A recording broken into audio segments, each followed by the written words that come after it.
भरोसा ऐसा शब्द है जिसके बिना जीवन में एक कदम भी आगे बढ़ पाना मुश्किल है। लेकिन यह भी सच है कि धोखे जैसे शब्द भी भरोसे के साथ ही यात्रा करते हैं, जिसका जीता जागता उदाहरण कल मिला। एक पति जो अपनी पत्नी और बेटी को रानी की तरह रखना चाहता था, वह उन सब से दूर पैसे कमाने के लिए लंदन चला जाता है। लेकिन इस बीच इन दूरियों को फासला जो कम करता था, वो था दोनों के बीच का भरोसा। लेकिन भरोसा धोखे में बदला और इस धोखे ने ही अपने पति के 15 टुकड़े कर देती है। घटना कहाँ की और कब की है, सब बताएंगे। नमस्ते, मेरा नाम प्रिंस और आप देख रहे हैं इन खबर। कहानी मेरठ की है। इस कहानी में 3 किरदार हैं, पति, पत्नी और वो। लेकिन इस कहानी की शुरुआत आज से 9 साल पहले यानी कि 2016 में होती है। कहानी की शुरुआत में 2 किरदार होते हैं, मुस्कान और सौरभ।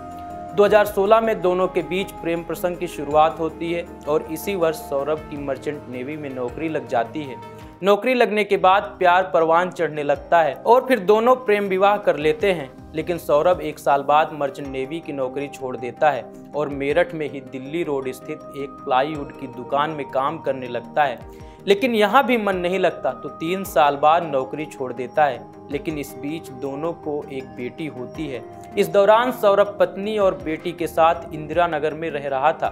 जिम्मेदारियां बढ़ती हैं तो सौरभ लंदन जाने का निर्णय करता है और लंदन के एक मॉल में सेल्स मैनेजर की नौकरी करने लगता है। इधर जिस मोहल्ले में मुस्कान अपनी बेटी के साथ रह रही थी, उसी मोहल्ले में मुस्कान का परिवार भी रहता था।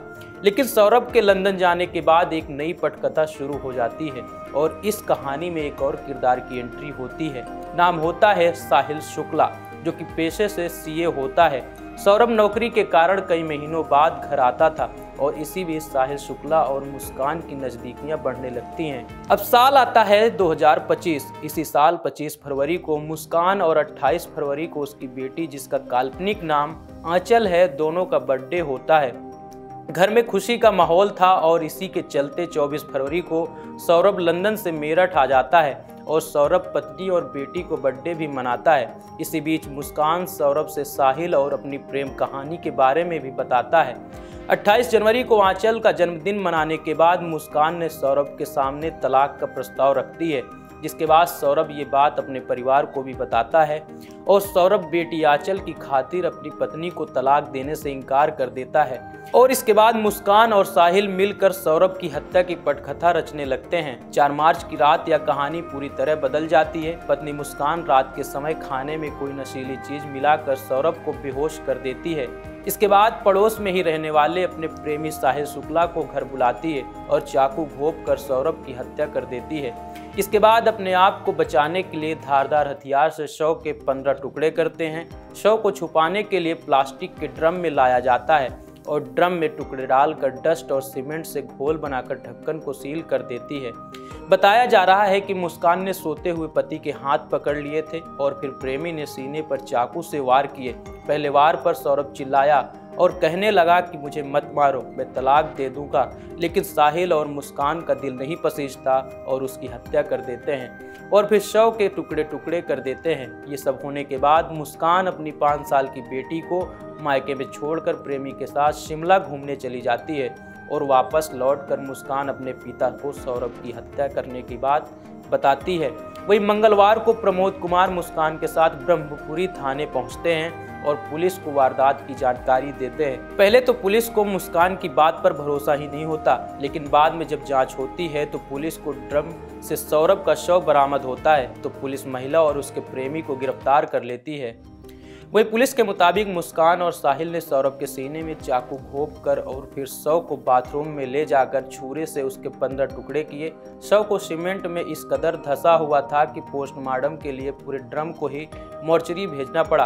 पुलिस ने ड्रम तोड़कर शव निकाला, जिसमें सिर, दोनों हाथ और पैर के पंजे अलग अलग मिले। सुनिए क्या कुछ कह रहे हैं मेरठ नगर के पुलिस अधीक्षक। आज देर शाम थाना ब्रह्मपुरी पुलिस को इंदिरा नगर में एक मर्डर की सूचना मिली थी। सूचना के आधार पर पुलिस जब मौके पर पहुंचकर जांच पड़ताल एवं पूछताछ की गई तो पाया गया कि एक सौरभ राजपूत नाम के व्यक्ति हैं, जो कि मर्चेंट नेवी में कार्यरत थे। ये 4 तारीख को अपने घर आए थे और तब से ही ये देखे नहीं गए थे। शक के आधार पर इनकी पत्नी मुस्कान और मुस्कान का एक प्रेमी है साहिल, उसे पूछताछ के लिए पुलिस ने बुलाया था और पूछताछ के दौरान इन्होंने अपना जुर्म कबूला। इन्होंने बताया कि 4 तारीख को साहिल ने ये और मुस्कान के साथ मिलकर जो सौरभ हैं उनके चाकू से मार कर हत्या कर दी थी। हत्या करने के बाद उन्होंने शव के टुकड़े कर एक ड्रम में डालकर उसे सीमेंट से भर दिया था। पुलिस द्वारा जो शव है उसको रिकवर कर लिया गया है। शव को पोस्टमार्टम के लिए मोर्चरी भिजवाया गया है और इसमें जो दोनों ही ये हैं साहिल और मुस्कान, इन दोनों को हिरासत में ले लिया गया, गिरफ्तार कर लिया गया है। परिजनों की तहरीर के आधार पर सुसंगत धाराओं में मुकदमा पंजीकृत कर लिया गया है। अब इन दोनों को ही माननीय न्यायालय के सामने पेश कर आवश्यक विधिक कार्रवाई की जा रही है। वहीं मुस्कान और साहिल ने पुलिस को बताया कि दोनों नशे के लिए ड्रग्स भी लेते थे। हत्या वाले दिन भी दोनों ने सिगरेट में ड्रग्स भरकर पिया था और फिर नशे में होने के बाद दोनों ने मिलकर सौरभ को मार डाला। हत्या के बाद शव के टुकड़े कर प्लास्टिक के ड्रम में डाल दिए, फिर सीमेंट में डालकर पानी से लेप लगा दिया। रात भर में सीमेंट पत्थर में तब्दील हो गया और फिर हत्या के बाद दोनों घर पर ही सो गए। वहीं इस दौरान बेटी आंचल दूसरे कमरे में सो रही थी। अब ये कोई एक घटना नहीं है, बल्कि आए दिन ऐसी तमाम घटनाएं सामने आती रहती हैं। कभी कोई अतुल सुभाष और पुनीत खुराना जैसे बनकर खुद की जान दे देते हैं, तो कभी कोई सौरभ जैसे लोगों की जान ले लेते हैं। और ऐसा नहीं है कि ऐसे कृत्य समाज के केवल एक वर्ग के साथ हो रहा है। इस समाज में हमारी बहन बेटियां भी सुरक्षित नहीं हैं, जिनके साथ आए दिन रेप और बलात्कार की घटनाएं सामने आती रहती हैं। और अंत में ऐसी घटनाओं को देखकर मन से एक ही आवाज़ आती है कि जहाँ तक मुझसे मतलब है जहाँ को, वहीं तक मुझको पूछा जा रहा है। जमाने पर भरोसा करने वालों, भरोसे का जमाना जा रहा है। बाकी आए दिन हो रही ऐसी घटनाओं पर आपकी क्या राय है, हमें कमेंट बॉक्स पर जरूर बताएं। धन्यवाद।